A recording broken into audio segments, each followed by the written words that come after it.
वालेकुम वरहमतुल्लाहि वबरकातुहू। नाज़रीन व सामिईन, आज की ये वीडियो हमारे इस चैनल की लॉन्ग वीडियो पहली वीडियो है।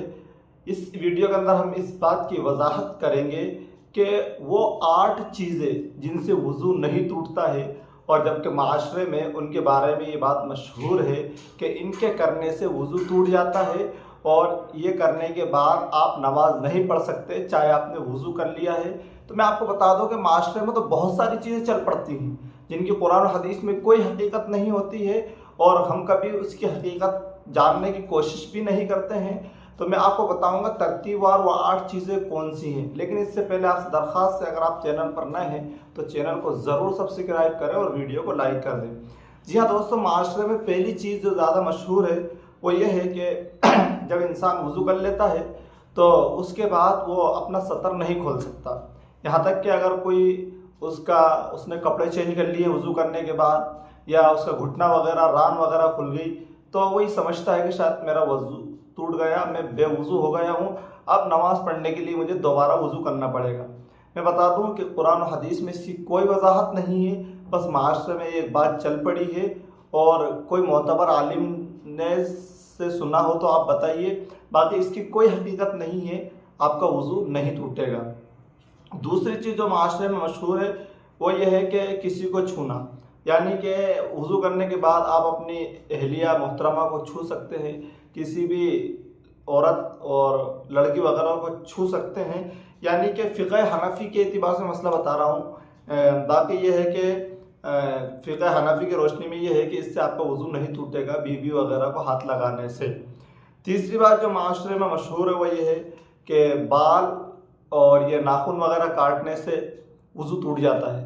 अच्छा, लोग कहते भी हैं कि साहब नाखून काटने से इसलिए टूट जाएगा कि इसके अंदर जो नाखून के अंदर मेल जमा है, तो इस मेल की वजह से यहाँ तक वज़ू का पानी नहीं पहुँचा था, लिहाजा इससे वज़ू टूट जाएगा। लेकिन ये भी इसकी हकीकत कुछ भी नहीं है, नाखून भी काट सकते हैं, बाल भी काट सकते हैं। अच्छा, इसी तरह माशरे में एक चौथी चीज़ जो मशहूर है वो मैं बता दूं कि दवा, मरहम या तेल वगैरह लगाने से भी आपका वज़ू नहीं टूटेगा। जैसे सर्दी वगैरह है तो आप बोरोप्लस वगैरह भी लगा सकते हैं। पांचवी बहुत अहम चीज़ है जो माशरे में मशहूर है, लोगों को मालूम नहीं होता है कि अगर आप बैठे बैठे ऊँघ रहे हैं, यानी आपने किसी चीज़ से सहारा नहीं लगा रखा है और आप लेट के भी नहीं सो रहे हैं, बल्कि आप अपनी हैयत पर बैठे हैं, जैसे मैं बैठा हूँ। अब ऐसे इंसान कितनी देर तक सोता रहे, हिले डुले कुछ भी हो, जब तक वो गिरे ना, या जब तक वो इस कंडीशन में ना हो कि अगर वो एकदम झोंका उसको लगा है और उसके एक तरफ से जो मकाद है, जो सुरीन उड़ गई है, तो फिर बात अलग है। लेकिन अगर उसकी जो बैठने की हैयत है, बस वो ऊपर से हिल रहा है, नीचे से उसको हरकत नहीं हो रही है, तो ऐसा सोना भी नाक़िज़ वज़ू नहीं। फिर चाहे वो 1-1.5 घंटा कितना भी सो सकता है बैठे बैठे, इससे आपका वज़ू नहीं टूटेगा। छठी चीज़ जो है गाली देना, गाना सुनना वगैरह, इससे भी वज़ू नहीं टूटेगा। हाँ, वज़ू कर लेना मुस्तहब है, और ये गाना सुनना, गाली देना अपना एक अलग गुनाह है, लेकिन इससे वज़ू नहीं टूटेगा।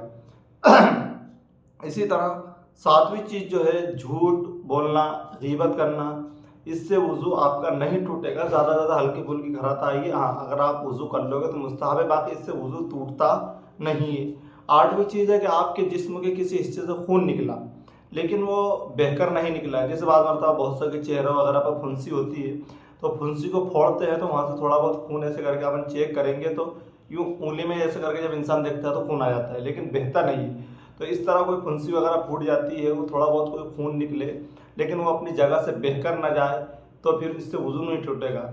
मैंने इसलिए बताया कि जो नाक़िज़ वज़ू हैं, जिनसे वज़ू टूटता है, वो तो सबको मालूम ही होता है, जैसे कि पेशाब या पाखाना निकल जाना, या फिर बेहोशी का तारी हो जाना, या फिर बदन के किसी हिस्से से खून या पीप का निकल कर बह जाना वगैरह वगैरह।